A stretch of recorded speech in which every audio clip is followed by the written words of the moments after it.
Council అనుమతి తీసుకోవాలి కదా, ఏదీ లేదు. జిఆర్ఎంబి అనుమతి లేదు, అపెక్స్ కౌన్సిల్ అనుమతి లేదు. ఢిల్లీ మా చేతులు ఉంది కదా అని రాత్రికి రాత్రి డైరెక్ట్ గా డిపిఆర్ ను సిడబ్ల్యూసీకి పంపినరు, టెండర్లు పిలిచే కార్యక్రమాన్ని ప్రారంభిస్తున్నారు. నెక్స్ట్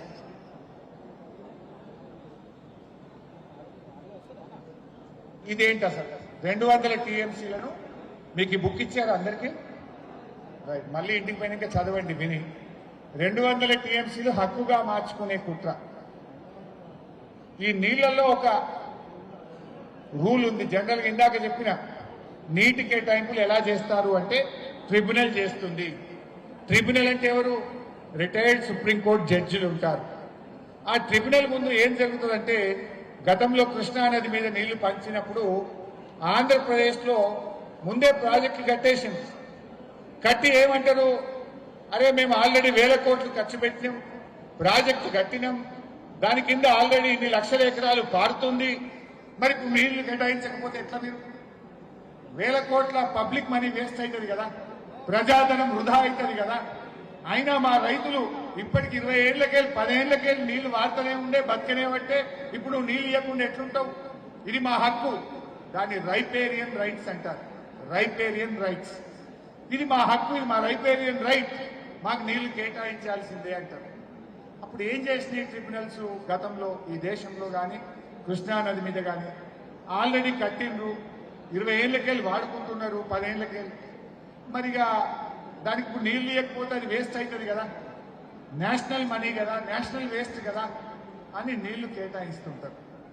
ఇప్పుడు అదే కుట్ర ఆంధ్రప్రదేశ్ చేస్తున్నది గోదావరిలో. కృష్ణలో చేసింది ఆ పని వెంకట, ఇప్పుడు గోదావరిలో కూడా ఏంది ఇస్తుంటారు. ఇప్పుడు అదే కుట్ర ఆంధ్రప్రదేశ్ చేస్తున్నది గోదావరిలో. కృష్ణలో చేసింది ఆ పని వెంకట, ఇప్పుడు గోదావరిలో కూడా ఏంది బనకచెర్ల కట్టేసి నీళ్లు వాడుకొని రేపు ట్రిబ్యునల్ వస్తుంది మళ్ళీ గోదావరి మీద. ట్రిబ్యునల్ వేయమని ఆల్రెడీ లెటర్ ఇచ్చిండు వాళ్ళు. రేపు ట్రిబ్యునల్ వస్తే ఏమంటారు, అరే గోదావరి బనకచెర్ల ఆల్రెడీ 80,000 కోట్లతో కట్టినాం, దాని కింద 14 లక్షల ఎకరాలు పారుతూనే ఉన్నది, ఇప్పుడు నీళ్లు ఇవ్వాల్సిందే అని చెప్పి రేపు హక్కు ఉన్నా లేకున్నా రైపేరియన్ రైట్స్ కింద రైట్స్ ఎస్టాబ్లిష్ చేసుకొని నీళ్లు పొందడానికి ఒక పథకం ప్రకారంగా ఆంధ్రప్రదేశ్ చేస్తున్న ప్రయత్నం. If we allow them, if they are going to construct the project, tomorrow they will claim riparian rights. అందువల్ల వాళ్ళని మనం ఆపాల్సినటువంటి బాధ్యత ఉంది.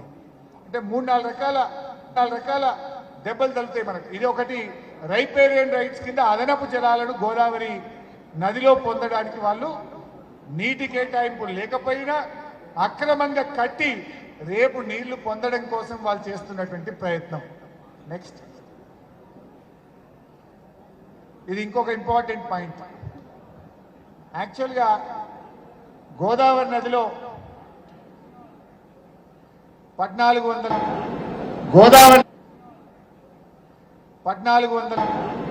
గోదావరి నదిలో ఉన్నాయి అని ఆంధ్రప్రదేశ్లో లెక్క తెలిసింది. ఆ 1480లో ఉమ్మడి ఆంధ్రప్రదేశ్లో మనకు కలిసిన నాడే 967 తెలంగాణకు, 513 ఆంధ్రాకు కేటాయించింది. 967, 513 రెండు రాష్ట్రాలకు కేటాయించిండ్రు. దానికి అనుగుణంగా ప్రాజెక్టుల రూపకల్పన జరిగింది. ఆ కేటాయింపును రాష్ట్రం విడిపోయేటప్పుడు అసెంబ్లీలో కూడా పెట్టింది. తెలంగాణ ఆంధ్రప్రదేశ్ ఆ బిల్లు అసెంబ్లీకి వచ్చినప్పుడు, ఆ బిల్లు అసెంబ్లీలో చర్చ జరిగినప్పుడు దాంట్లో బిల్లులో భాగంగా కూడా పెట్టారు.